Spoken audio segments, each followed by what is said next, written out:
Okay, we are back with Wonder, and we're almost done. Hopefully, we'll finish this soon. But we are on the chapter that's called My Cave, or the section, because they're not really chapters. And remember, we are hearing from Augie's perspective. I'm going to, since we're doing this from a distance again, I have the text on the screen that you can follow along. But of course, it's the same as the text that's in this book. So let's get started. My cave. By dinner, they seemed to have made up. Dad was working late. Daisy was sleeping. She'd thrown up a lot earlier in the day, and Mom made an appointment to take her to the vet the next morning. The three of us were sitting down, and no one was talking. Finally, I said, "So, are we going to see Justin in a play?" Via didn't answer, but looked down at her plate. "You know, Auggie," said Mom quietly, "I hadn't realized what play it was, and it really isn't something that would be interesting to kids your age." "So I'm not invited?" I said, looking at Via. "I didn't say that," said Mom. "It's just I don't think it's something you would enjoy." "You'd get totally bored," said Via, like she was accusing me of something. Are you and Dad going?" I asked. "Dad'll go," said Mom. "I'll stay home with you." "What?" Via yelled at Mom. "Oh, great. So you're going to punish me for being honest by not going?" "You didn't want us to go in the first place, remember?" answered Mom. "But now that you know about it, of course I want you to go," said Via. "Well, I've got to weigh everyone's feelings here, Via," said Mom. "What are you two talking about?" I shouted. "Nothing," they both snapped at the same time. "Just something about Via's school that has nothing to do with you," said Mom. "You're lying," I said. "Excuse me?" said Mom, kind of shocked. Even Via looked surprised. "I said you're lying," I shouted. "You're lying," I screamed at Via, getting up. "You're both liars. You're both lying to my face like I'm an idiot." "Sit down, Auggie," said Mom, grabbing my arm. I pulled my arm away and pointed at Via. "You think I don't know what's going on?" I yelled. "You just don't want your brand new fancy high school friends to know your brother is a freak."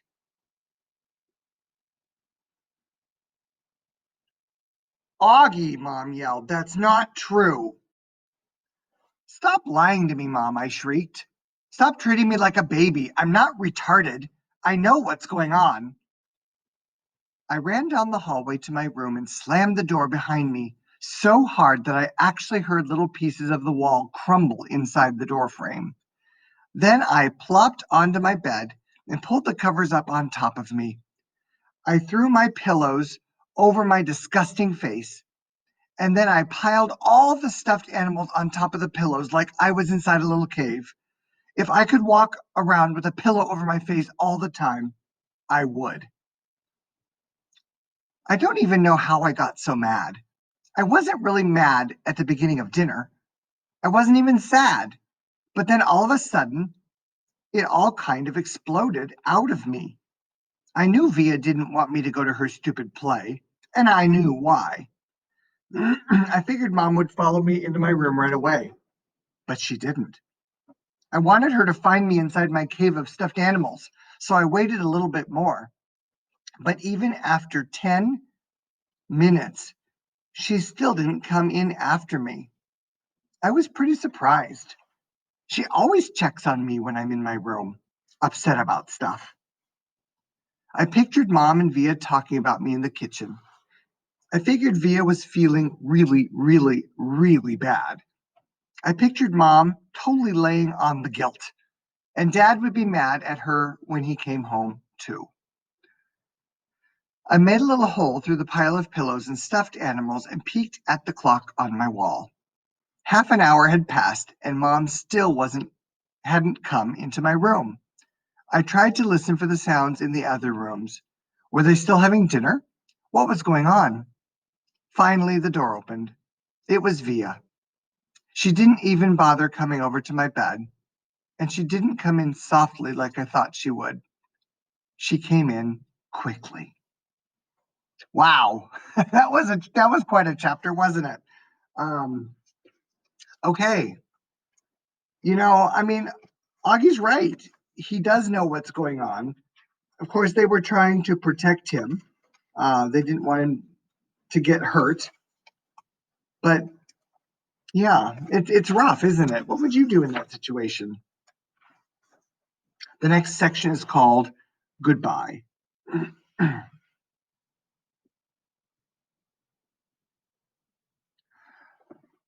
Auggie, said Via, come quick. Mom needs to talk to you.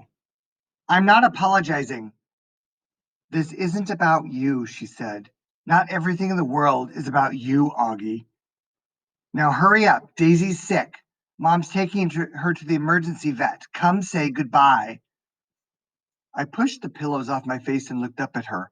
That's when I saw she was crying. What do you mean, goodbye? Come on, she said, holding out her hand. I took her hand and followed her down the hall to the kitchen. Daisy was lying down sideways on the floor with her legs straight out in front of her. She was panting a lot, like she'd been running in the park. Mom was kneeling beside her, stroking the top of her head. What happened? I asked. She just started whimpering all of a sudden, said Via, kneeling down next to Mom. I looked down at Mom, who was crying, too. I'm taking her to the animal hospital downtown, she said. The taxi's coming to pick me up. The vet'll make her better, right? I said. Mom looked at me. I hope so, honey, she said quietly, but I honestly don't know. Of course he will, I said. Daisy's been sick a lot lately, Auggie, and she's old. But they can fix her, I said, looking at Via to agree with me. But Via wouldn't look up at me. Mom's lips were trembling. I think it might be time we say goodbye to Daisy, Auggie. I'm sorry. No, I said. We don't want her to suffer, Auggie, she said. The phone rang.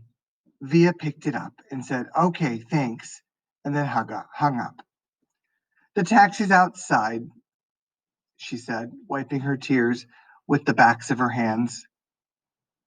Okay, Auggie, open the door for me, sweetie, said Mom, picking Daisy up very gently, like she was a huge, droopy baby. Please, no, Mommy, I cried, putting myself in front of the door. Honey, please, said Mom. She's very heavy. What about Daddy? I cried. He's meeting me at the hospital, Mom said. He doesn't want Daisy to suffer, Auggie. Via moved away from the door and held it open for Mom. My cell phone's on if you need anything, Mom said to Via. Can you cover her face with the blanket? Via nodded, but she was crying hysterically now. Say goodbye to Daisy, kids, Mom said, tears streaming down her face. I love you, Daisy, Via said, kissing Daisy on the nose. I love you so much. Bye, little girlie, I whispered into Daisy's ear. I love you. Mom carried Daisy down the stoop. The taxi driver had opened the back door and we watched her get in. Just before she closed the door, Mom looked up at us standing by the entrance to the building and she gave us a little wave. I don't think I've ever seen her look sadder. I love you, Mommy, said Via. I love you, Mommy, I said. I'm sorry, Mommy. Mom blew a kiss and closed the door.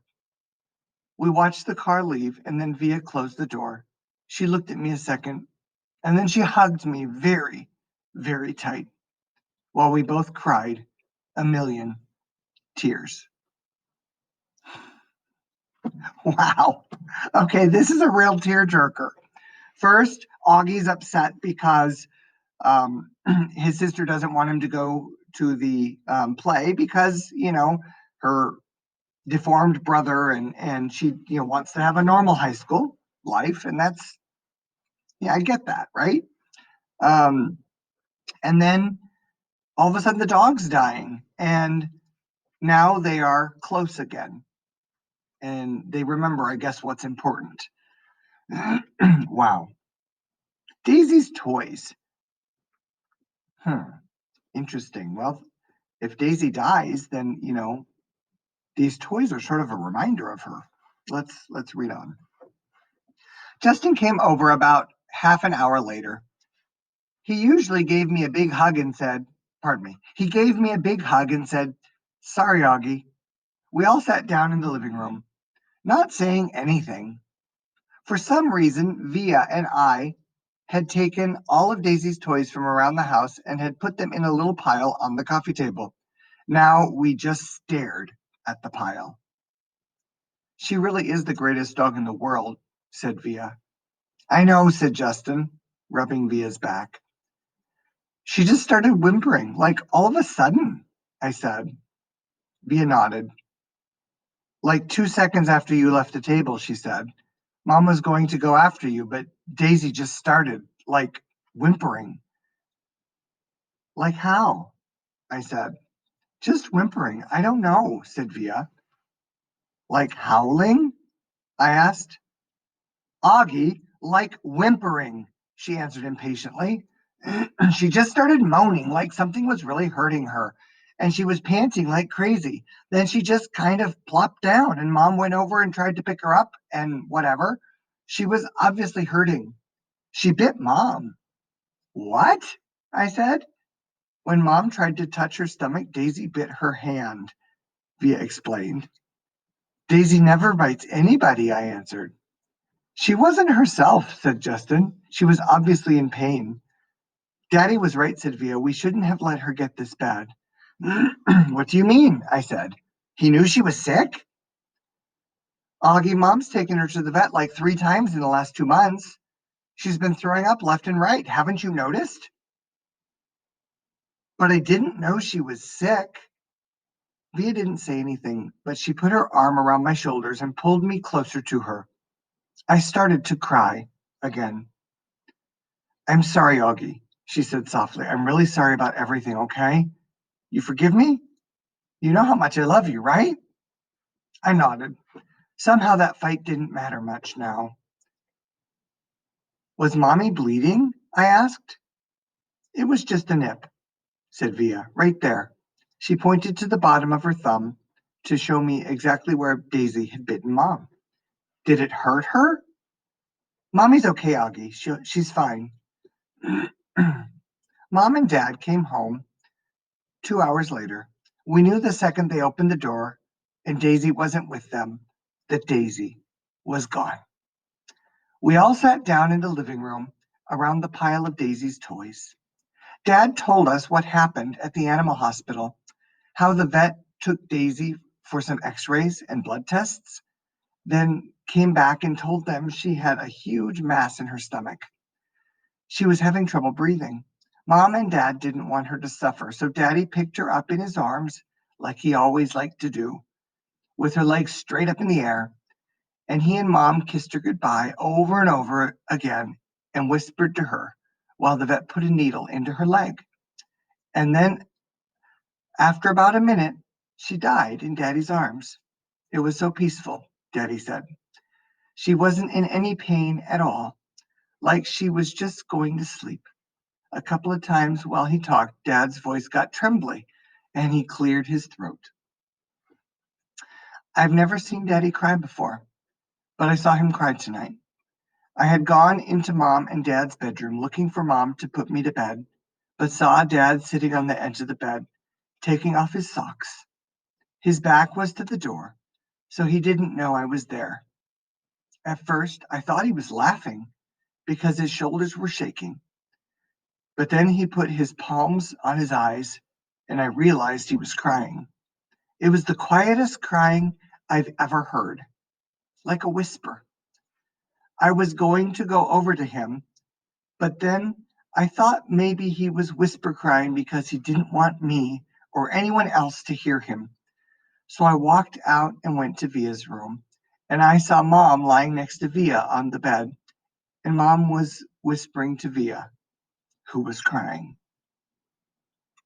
So I went to my bed and put on my pajamas without anyone telling me to, and put the nightlight on and turned the light off and crawled into the little mountain of stuffed animals I had left on my bed earlier. It felt like that all had happened a million years ago. I took my hearing aids off and put them on the night table and pulled the covers up to my ears and imagined Daisy snuggling with me, her big wet tongue licking my face all over like it was her favorite face in the world. And that's how I fell asleep. Wow.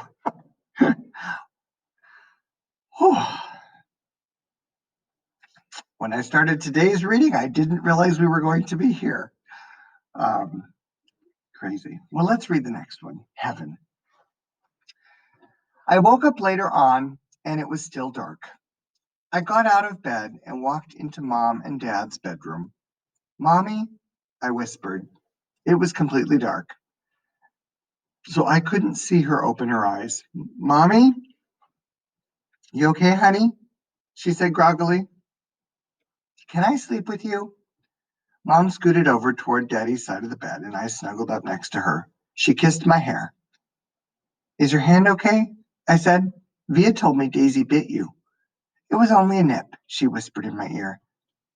Mommy, I started crying. I'm sorry about what I said. Shh. There's nothing to be sorry about, she said, so quietly I could barely hear her. She was rubbing the side of her face against my face.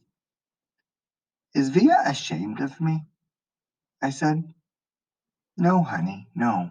You know she's not. She's just adjusting to a new school. It's not easy. I know. I know you know. I'm sorry I called you a liar. Go to sleep, sweet boy. I love you so much. I love you so much too, Mommy. Good night, honey, she said very softly. Mommy, is Daisy with Grands now? I think so. Are they in heaven? Yes. Do people look the same when they get to heaven? I don't know. I don't think so.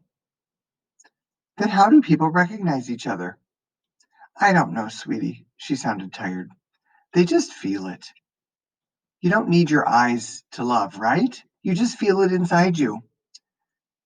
That's how it is in heaven. It's just love, and no one forgets who they love. She kissed me again. Now go to sleep, honey. It's late, and I'm so tired. But I couldn't go to sleep.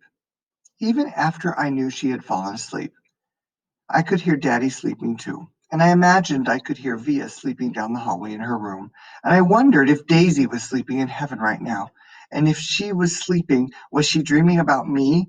And I wondered how it would feel to be in heaven someday and not have my face matter anymore, just like it never ever mattered to Daisy.